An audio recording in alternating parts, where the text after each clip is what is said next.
Rain hissed against neon steel as David Hale made his way through the underlevels of Nextoria City, a place where light went to die. He was just a cargo pilot, grounded and broke, trying to sell spare ship parts for food. That's when he heard it, a sound too soft for this cruel place. A whimper, a plea. In a narrow alley, behind a pile of scrap, something moved beneath a filthy blanket.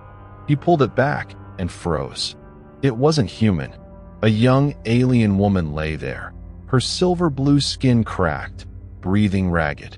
Her arms twisted wrong, bones shattered beneath blood-streaked fabric. She tried to crawl away, whispering, "Kill me quickly, please." David crouched beside her, rain streaking down his coat. "I'm not here to kill anyone." Her eyes, luminous, faintly glowing, flared with terror. "They'll come back. The Syndicate. They don't let property escape." He hesitated. Helping her would mean getting marked, hunted. The smart thing was to walk away. He sighed, shrugging off his jacket and wrapping it around her trembling frame. "Then they'll have to go through me first." She stared up at him as if she couldn't believe what she'd heard. That night, under the roar of distant engines, David carried her through the storm. And somewhere deep in that ruined city, fate began to turn. The next morning, she woke in David's rusted freighter, the Wayfarer. The hum of old reactors replaced the city's screams. Her wounds were bound, her body warmed by blankets. When she tried to move, pain ripped through her chest. David appeared at her side with a small syringe. "Easy," he said. "Your bones were fused with something metallic. Whoever did that to you, they weren't gentle." She stared at him warily. "Why save me?" "Because I could," he said simply. That answer didn't make sense to her. Humans don't help my kind. He met her gaze. "Then maybe I'm not most humans." He learned her name, Saran Val, a Kalori empath enslaved by the Nextorian Syndicate for her telepathic abilities. They broke her when she refused to control other minds. For days, she slept and healed.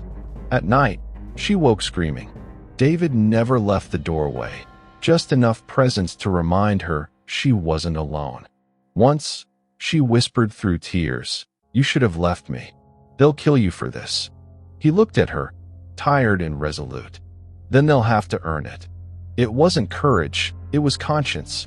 And in that quiet defiance, something in her began to mend that no medicine could touch. The first bounty alert came 2 nights later. Saran Val, escaped asset. 50,000 credits alive. 10,000 dead. David cursed under his breath. Guess word got out. The next hour was chaos. Syndicate drones swarmed the docks.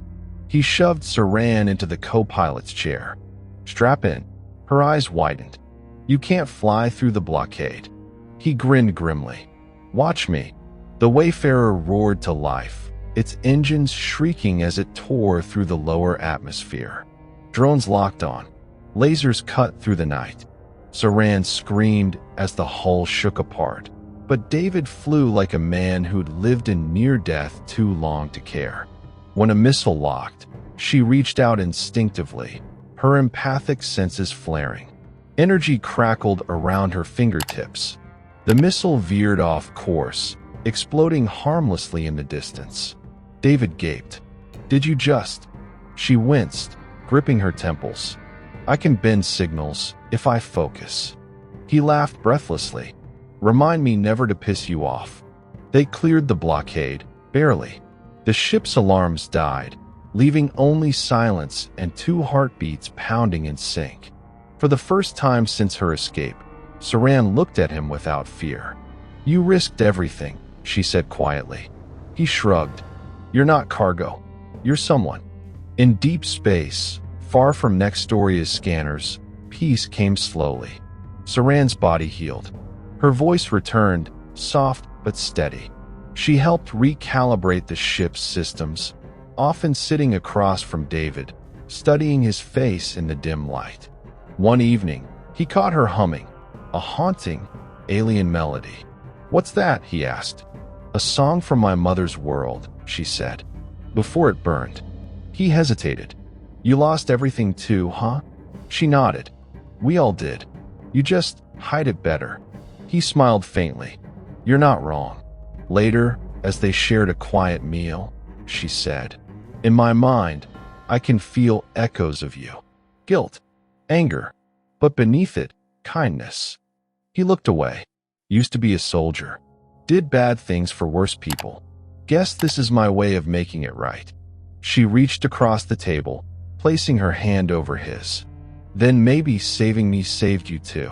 The ship hummed gently around them, and for the first time, David realized how quiet the universe could be when it wasn't trying to kill him. They found them again on the edge of the Vorn Belt, a syndicate cruiser, massive and relentless. David's ship shuddered under cannon fire. We can't outrun them, he said. Saran's eyes burned bright silver. Then we don't run. Before he could stop her, she placed both hands on the console. Energy arced from her veins into the ship's core. The Wayfarer screamed as systems overloaded. Saran, stop. You'll burn yourself out. She turned to him, smiling through tears. You taught me what it means to choose. I choose this. The ship flared brighter than a sun. A wave of light rippled through space, disabling the syndicate cruiser completely. When the brightness faded, only silence remained. David staggered to her side. She was barely breathing. Stay with me, he begged. Her voice was faint but peaceful. Now you're free too. Her glow dimmed. He held her until the cold stars took notice. Weeks later, the galaxy spoke her name, Saran Val, the slave who defied her masters. And the man who carried her to freedom became a ghost story whispered in every shadowed port.